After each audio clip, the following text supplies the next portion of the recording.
Hello बच्चों, welcome to our channel study circle. आज की इस वीडियो में हम पढ़ेंगे क्लास 8 बुक वसन, उसका पार्ट 3। और यह पार्ट कौन सा है? बस की यात्रा, जिसके लेखक हैं हरिशंकर परसाई। यह एक यात्रा वृत्तांत है। यात्रा वृत्तांत का मतलब होता है बच्चों कि जैसे हम यात्रा कर रहे हैं तो उसका पूरा वर्णन विस्तार रूप से लिख कर के कर रहे हैं, उसको यात्रा वृत्तांत कहा जाता है। जैसे कि यह यात्रा हमारी कहाँ से कहाँ तक थी, या कहाँ से शुरू करी, कहाँ हमारी ख़त्म हुई, हमारी यात्रा कैसी रही, हमारी यात्रा के बीच क्या क्या घटनाएं घटी आदि। इसका पूरा वर्णन हम इस अपनी यात्रा वृत्तांत में देते हैं।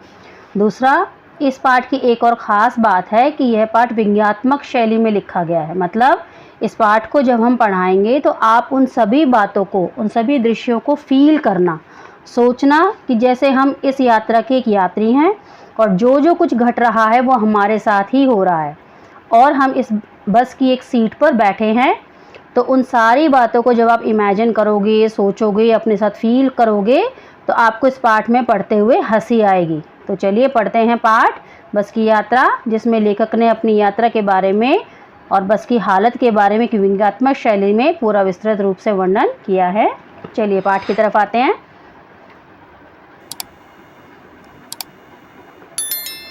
हम 5 मित्रों ने तय किया कि शाम 4 बजे की बस से चलें। पन्ना से इसी कंपनी की बस सतना के लिए घंटे भर बाद मिलती है, जो जबलपुर की ट्रेन मिला देती है। सुबह घर पहुंच जाएंगे। हम में से 2 को सुबह काम पर हाजिर होना था, इसीलिए वापसी का यही रास्ता अपनाना ज़रूरी था।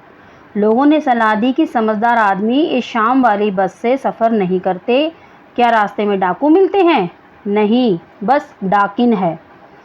तो देखिए बच्चों, जैसे पिक्चर में आपको फ़ोटो में दिख रहा है कि बस की हालत कितनी जर्जर है, कितनी बुरी हालत हो रही है इसकी। तो लेखक क्या बताते हैं कि हम 5 मित्र थे, लेखक को मिला के 4 मित्र, और बस से चलने का समय था शाम के 4 बजे। और इन्होंने सोचा कि पन्ना से इसी कंपनी की बस सतना के लिए घंटे भर बाद मिलती है, तो इसी से बस कर लेंगे, और जो जबलपुर में ट्रेन हमें मिला देगी, जहाँ से हमें ट्रेन पकड़नी है। सुबह घर पहुंच जाएंगे, क्योंकि हम में से सुबह 2 को काम पे जाना था, अपने ऑफिस जाना था, उनको वहाँ पे प्रेजेंट होना था, इसीलिए उन्होंने यही रास्ता मतलब सही समझा। इसीलिए वापसी का यही रास्ता अपनाना ज़रूरी था। और लोगों ने सलाह भी दी थी कि समझदार आदमी शाम वाली बस से सफ़र नहीं करते। तो कुछ लोगों ने इनको बोला भी था कि भाई सब बस से सफ़र मत करना। हमारे मन में क्वेश्चन उठा कि क्यों, रास्ते में डाकू मिलते हैं? क्योंकि अंधेरे का समय था, शाम का समय था, धीरे धीरे रात हो रही थी। नहीं, बस डाकिन है। बस को देखा तो श्रद्धा उमड़ पड़ी, खूब वयोवृद्ध थी, सदियों के अनुभव के निशान लिए हुए थी। लोग इसीलिए इससे सफ़र नहीं करना चाहते थे कि वृद्धावस्था में इसे कष्ट होगा। यह बस पूजा के योग्य थी, उस पर सवार कैसे हुआ जा सकता था। तो जब लेखक ने और उनके मित्रों ने बस को देखा, टिकट ले चुके थे, बस की तरफ आए, बस को जब देखा तो श्रद्धा उमड़ पड़ी। श्रद्धा मतलब उसकी पूजा करने का मन कर रहा था, हाथ जोड़ने का मन कर रहा था। खूब वयोवृद्ध थी। वयोवृद्ध मतलब एक उम्र होती है जब हम बुढ़ापे की तरफ जाते हैं, हम जब पूरी तरह से बूढ़े हो जाते हैं, तो उस अवस्था में क्या होता है, जैसे हमारी झुर्रियाँ लटकती हैं, हमारा शरीर काम नहीं करता, हमारा शरीर हिलता रहता है, तो हमारे शरीर में ताकत नहीं रहती। तो उस यही सेम हालत क्या थी, किसकी थी? बस की थी। सदियों के अनुभव, ऐसा लग रहा था जैसे बहुत पुरानी है, सदियों से ये बस जो है बेचारी चल रही है, और उसके निशान बने हुए हैं कि जैसे इसका घटनाएं घटी या जहाँ कहीं इसके साथ जो भी घटना हुई, एक्सीडेंट हुआ, उसके निशान उसके ऊपर दिख रहे थे। लोग इसीलिए इससे सफ़र नहीं करना चाहते कि वृद्धावस्था में से कष्ट होगा। जैसे हम किसी बूढ़े आदमी से कोई काम नहीं करवाना चाहते, क्या हमारे मन में ये आता है कि अगर हम उसको किसी काम के लिए बोलेंगे तो उन्हें परेशानी होगी। तो ऐसे ही मन में विचार आ रहा था कि बस में अगर हम सफ़र करेंगे तो इससे कष्ट होगा। बस ये तो पूजा के योग्य है। जैसे एक उम्र हो जाती है कि भाई अब इससे काम नहीं करवाना, इसका मतलब समय आ चुका है, इसको सिर्फ पूजा के योग्य मतलब इसकी आरती करो और इसको एक जगह फिक्स कर दो। तो बस की हालत ऐसी थी, उसकी हालत कैसी थी कि पूजा के योग्य थी, उसकी पूजा करने का समय आ गया था। उस पर सवार कैसे हुआ जा सकता है? तो जब हालत देखी लेखक ने बस की, तो मन में एक क्वेश्चन उठा कि भाई इस पर सवार कैसे हो, इसकी तो खुद ही हालत बहुत ख़राब हुई पड़ी है। बस कंपनी के एक हिस्सेदार भी उसी बस से जा रहे थे। तो बस कंपनी के जो हिस्सेदार थे, उनके पार्टनर थे, वो भी उसी बस से सफ़र कर रहे थे। हमने उनसे पूछा यह बस चलती भी है, क्योंकि हमें खुद बस को देख करके हंसी आ रही थी कि देख करके उसकी हालत इतनी जर्जर हो रही थी। हमने पूछा ये बस चलती भी है कि सिर्फ खड़ी रहती है? वह बोले चलती क्यों नहीं है जी, अभी चलेगी। तो उसने बोला क्यों नहीं चलती भाई, चलेगी, अभी चलेगी। हमने कहा वही तो हम देखना चाहते हैं, अपने आप चलती है यह? हाँ जी, और कैसे चलेगी? तो हमने पूछा कि भाई वही तो हम देखना चाहते हैं कि इसकी हालत इतनी ख़राब है कि ये चलेगी कैसे। और हमने पूछा कि ये अपने आप चलती है क्या? तो उसने बोला हाँ, और कैसे चलेगी। गज़ब हो गया, ऐसी बस अपने आप चलती है। तो हम उसकी हालत देख करके ही सारे प्रश्न हमारे मन में उठ रहे थे कि भाई गज़ब हो गया, इतनी बुरी हालत में भी जो बस है वो चलती है। हम आगा पीछा करने लगे, हम टाल मटोल करने लगे। डॉक्टर मित्र ने कहा डरो मत, चलो, बस अनुभवी है, नई नवीली बसों से ज़्यादा विश्वसनीय है, हमें बेटों की तरह प्यार से गोद में लेकर चलेगी। तो एक डॉक्टर मित्र भी थे हमारे, उन्होंने कहा कि डरो मत, चलो कोई बात नहीं, अनुभवी मतलब काफ़ी समय से चलती आ रही है और विश्वसनीय भी है। जैसे नई नवीली कोई बस होती है वो तो शायद कहीं धोखा भी दे दे, पर ये पुरानी है तो धोखा भी नहीं देगी और हमें अपने बेटों की तरह ही प्यार से अपनी गोद में बिठा करके चलेगी। हम बैठ गए। जो छोड़ने आए थे वे इस तरह देख रहे थे जैसे अंतिम विदा दे रहे हों। तो हमने सीट ले ली अपनी, हम बैठ गए क्योंकि टिकट ले रखी थे, हमने अपनी सीट ले ली। और जो हमें विदा करने आए थे वो हमें इस तरह से देख रहे थे, उनकी नज़रें ऐसे देख रही थी जैसे हमें अंतिम विदा दे रहे हों कि भाई अब आज के बाद हम तुमसे मिलेंगे नहीं, क्योंकि बस की हालत ऐसी थी कि पता ही नहीं पड़ रहा था कि रास्ते में क्या हो जाए इसके साथ। उनकी आंखें कह रही थी आना जाना तो लगा ही रहता है, आया है सो जाएगा, राजा रंक फ़कीर, आदमी को कूच करने के लिए एक निमित्त चाहिए। तो वो ऐसा लग रहा था जैसे वो अपनी आंखों से ये बात कह रहे हैं कि भाई इस संसार में जो आएगा वो जाएगा ही एक ना एक दिन, कि अंतिम समय सभी का है। तो चाहे राजा हो, चाहे रंक हो, चाहे फ़कीर हो, कोई भी हो, वो एक दिन जब धरती पे जो आता है वो एक दिन जाता ही है। तो उनकी आंखों से ऐसा लग रहा था कि वो हमें अंतिम विदाई देने के लिए आए हैं। इंजन सचमुच स्टार्ट हो गया, ऐसा जैसे सारी बस ही इंजन है और हम इंजन के भीतर बैठे हैं। कांच बहुत कम बचे थे, जो बचे थे उनसे हमें बचना था।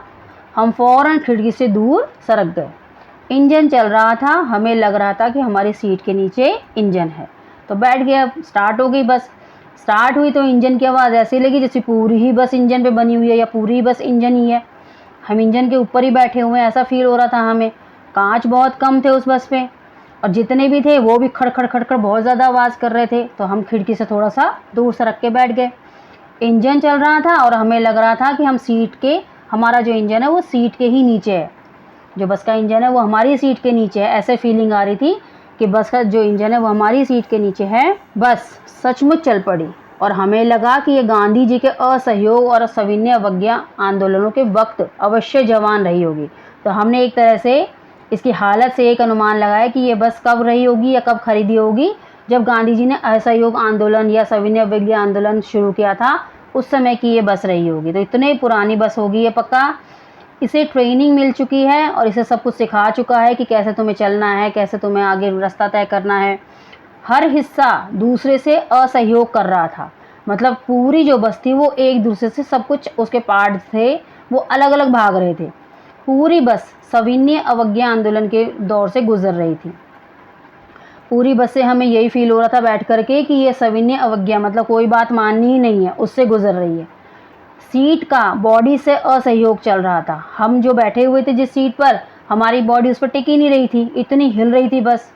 कभी लगता सीट बॉडी को छोड़कर कहीं आगे निकल गई है और ऐसा फील होता है कि हम कहीं और हैं और सीट जो है कहीं और है। कभी लगता था कि सीट को छोड़कर बॉडी आगे भागी जा रही है, कभी ऐसा लगता था कि सीट पीछे रह गई और हम आगे चले गए। 8-10 मील चलने पर सारे भेदभाव मिट गए। यह समझ में नहीं आता था कि सीट पर हम बैठे हैं या सीट हम पर बैठी है। तो आगे जब हम चले 8-10 मील, जब एक बस चली, उसके बाद हमें कुछ समझ में नहीं आ रहा था कि सीट पर हम बैठे हैं या हमारे ऊपर सीट बैठी हुई है। एकाएक बस रुक गई, अचानक से बस रुकी। मालूम हुआ कि पेट्रोल की टंकी में छेद हो गया है। लो, एक और बात लेखक ने बताया, लो पेट्रोल की टंकी में छेद हो गया। ड्राइवर ने बाल्टी में पेट्रोल निकाल कर उसे बगल में रखा और नली डालकर इंजन में भेजने लगा। अब मैं उम्मीद कर रहा था कि थोड़ी देर बाद बस कंपनी के हिस्सेदार इंजन को निकालकर गोद में रख लेंगे और उसे नली से पेट्रोल पिलाएंगे, जैसे माँ बच्चे के मुंह में दूध की शीशी लगाती है। तो मुझे फील हो रहा था कि पेट्रोल की टंकी लीक होने लगी, उसमें छेद हो गया। ड्राइवर साहब ने क्या करा जी, सारा पेट्रोल बाल्टी में भर लिया और अपने बगल में रख लिया और नली के द्वारा इंजन में भेजने लगे। यहाँ मुझे लग रहा था कि भाई जो बस के हिस्सेदार हैं, जो हमारे साथ ही यात्रा कर रहे हैं, वो इंजन को निकाल कर गोद में रख लेंगे और उसे नली से, जैसे बच्चे को माँ पिलाती है दूध बॉटल से, उसी तरह से इस बस को दूध के रूप में जो है पेट्रोल पिलाएंगे। बस की रफ्तार अब 15-20 मील हो गई थी। मुझे उसके किसी हिस्से पर भरोसा नहीं था। ब्रेक फेल हो सकता था, स्टीयरिंग टूट सकता था। प्रकृति के दृश्य बहुत लुभावने थे। अब बस की क्या हालत थी कि ब्रेक फेल हो सकता है, क्योंकि उसकी हालत ही ऐसी थी कि लेखक के मन में अलग अलग बातें आई जा रही थी कि इस बस के साथ कुछ भी हो सकता है। मुझे भरोसा ही नहीं है इस बस पे, क्या पता ब्रेक फेल हो जाए, क्या पता स्टीयरिंग टूट जाए। और जब हमने खिड़की से बाहर प्रकृति के नज़ारे देखे, वो बहुत सुंदर थे। दोनों तरफ हरे भरे पेड़ थे जिस पर पक्षी बैठे थे। मैं हर पेड़ को अपना दुश्मन समझ रहा था और मुझे ऐसा लग रहा था कि हर पेड़ जो जा रहा है हमारे से पास, हमारी यात्रा में गुजर रहा है, वो मेरा दुश्मन है। जो भी पेड़ आता डर लगता कि इससे बस टकराएगी। क्यों लगता दुश्मन पेड़? क्योंकि ऐसा लगता था बस जो है डामाडोल होकर चल रही थी, पूरी हिल रही थी और ऐसा लग रहा था कि किसी भी पेड़ से ये बस टकरा जाएगी। वह निकल जाता तो दूसरे पेड़ का इंतज़ार करता। एक पेड़ सही सलामत निकल जाता, हमारी बस चल रही है, लेखक कहता कि एक पेड़ निकल जाता तो दूसरे का इंतज़ार रहता कि भाई दूसरे से कहीं ना टकरा जाए। झील दिखती तो सोचता कि इसमें बस गोता लगा जाएगी, और कहीं झील दिखती, पानी दिखता तो ऐसा लगता जैसे बस इसमें डूब जाएगी। एकाएक फिर बस रुकी, अचानक से फिर बस रुकी। ड्राइवर ने तरह तरह की तरकीबें की पर वह चली नहीं। उसने बहुत कोशिश करी ड्राइवर ने, पर वो स्टार्ट नहीं हुई। सविनय अवज्ञा आंदोलन शुरू हो गया। अब यहाँ पर पूरी तरह से बस ने सविनय अवज्ञा आंदोलन शुरू कर दिया। कंपनी के हिस्सेदार कह रहे थे बस तो फर्स्ट क्लास है जी, यह तो इत्तेफाक की बात है। इतनी बुरी हालत के बाद भी लेखक बताते हैं कि जो उनकी कंपनी के हिस्सेदार थे वो अभी भी बस की बहुत तारीफ़ कर रहे थे और बोल रहे थे बस तो बहुत फर्स्ट क्लास है, पर ये तो इत्तेफाक की बात है कि स्टार्ट नहीं हो रही। क्षीण चांदनी में वृक्षों की छाया के नीचे वह बस बड़ी दयनीय लग रही थी। क्षीण चांदनी मतलब जो रात का समय था, हल्की हल्की चांदनी हो रही थी और वृक्षों की छाया हो रही थी और उसके नीचे जो बस खड़ी थी तो बहुत ही दयनीय हालत। दयनीय मतलब जिसको देख के बहुत ज़्यादा तरस आता है, दया आती है, ऐसी हालत में बस लग रही थी। लगता जैसे कोई वृद्धा थक कर बैठ गई हो। हमें ग्लानि हो रही थी कि बेचारी पर हम लदकर हम चले जा रहे हैं। अगर इसका प्राणांत हो गया तो इस बियाबान में हमें इसकी अंत्येष्टि करनी पड़ेगी। तो ऐसा लग रहा था कि बस जो है बुरी तरह वृद्धावस्था में है, बहुत बूढ़ी हो चुकी है और थक कर के रुक गई है कि अब मेरे से चला नहीं जाएगा। और हमें अपने अंदर ग्लानि हो रही थी, हमें पश्चाताप हो रहा था कि हम इसके ऊपर बैठकर क्यों चल रहे हैं। बेचारी को दर्द हो रहा होगा, दुख हो रहा होगा, हमें अंदर से ये फील आ रहा था। और अगर मान लो इसने प्राण अपने खो दिए, अगर यहाँ पर ये बिल्कुल ख़त्म हो गई तो हम इसकी अंत्येष्टि करनी पड़ेगी, क्योंकि इसका अंतिम संस्कार भी करना पड़ेगा और इतनी बियाबान में हम कहाँ करें, क्योंकि हम तो जंगल में सफ़र कर रहे हैं। हिस्सेदार साहब ने इंजन खोला और कुछ सुधारा, बस आगे चली। उसकी चाल और कम हो गई। तो लेखक बताते हैं पहले ही ऑलरेडी बस जो है, बस की स्पीड जो है बहुत धीरे थी और अब जब हिस्सेदार साहब जी ने उसके में कुछ रिपेयर करा, कुछ सुधारा उसको, तो उसकी स्पीड और भी कम हो गई। धीरे धीरे वृद्धा की आंखों की ज्योति जाने लगी। जैसे अंतिम समय होता है, वृद्धावस्था में इंसान की ज्योति, आंखों से दिखना कम होता रहता है, ऐसे ही बस की भी ज्योति जाने लगी। चांदनी में रास्ता टटोलकर वह रेंग रही थी। ऐसा लग रहा था जैसे चांद की रोशनी में वो रास्ता टटोल रही है और रेंग रही है, बहुत स्लो स्पीड। मतलब आगे या पीछे से कोई गाड़ी आती दिखती तो वह एकदम किनारे हो जाती और कहती निकल जाओ बेटी, अपनी तो वह उम्र ही नहीं रही। तो ऐसा लगता है जैसे आसपास से कोई भी गाड़ी गुजरती तो बस एक तरफ होकर के ये बोल रही है, जैसे बूढ़ी बुजुर्ग इंसान है, कोई औरत है, कोई आदमी बोलता है कि भी बेटा तुम निकल जाओ, हमारी अब उम्र नहीं रही कि तुम्हारे साथ स्पीड में रेस लगाएंगे। तो ऐसे ही बस जो है एक तरफ खड़ी हो जाती और पास से गुजरती हुई गाड़ी को कहती कि बेटी तुम निकल जाओ, अपनी तो वह उम्र ही नहीं रही कि हम तुम्हारे साथ रेस कर सकें या तुम्हारे साथ बराबर स्पीड में चल सकें। एक पुलिया के ऊपर पहुँचे ही थे कि एक टायर फिस करके बैठ गया। फिस करके मतलब पंचर हो गया। वह बहुत ज़ोर से हिलकर थम गई और उसके बाद बहुत ज़ोर से हिली और रुक गई वहीं पर। अगर स्पीड में होती तो उछलकर नाले में गिर जाती। वो तो शुक्र है लेखक बताते हैं कि स्पीड में नहीं थी, अगर स्पीड में होती, तेज चल रही होती तो नाले में गिर जाती। मैंने उस कंपनी के हिस्सेदार की तरफ पहली बार श्रद्धा भाव से देखा। वह टायरों की हालत जानते हैं, फिर भी जान हथेली पर लेकर इसी बस में सफ़र कर रहे हैं। तो मैंने पहली बार जब उनको देखा, पहली बार इस नज़र से देखा कि मुझे उनसे श्रद्धा हो रही थी और वो जानते थे कि इसकी टायरों की हालत कैसी हो रही, फिर भी वो भी हमारे साथ इसी बस में सफ़र कर रहे थे कि अपनी जान हथेली में उन्होंने भी ले रखी थी। हमारी तो सबकी थी जान हथेली पर उनकी भी हिम्मत थी कि वो इसी बस से सफ़र कर रहे थे। उत्सर्ग की ऐसी भावना दुर्लभ है। सोचा इस आदमी के साहस और बलिदान भावना का सही उपयोग नहीं हो रहा है। इसे तो किसी क्रांतिकारी आंदोलन का नेता होना चाहिए। अगर बस नाले में गिर पड़ती और हम सब मर जाते तो देवता बाहें पसारे उसका इंतज़ार करते, क्योंकि बैठाने के लिए उन्होंने ही मतलब कहा था, उन्होंने कहा था कोई परेशानी वाली बात नहीं है, बस जो है आराम से चलेगी। कहते वह महान आदमी आ रहा है जिसने एक टायर के लिए प्राण दे दिए, मर गया पर टायर नहीं बदला।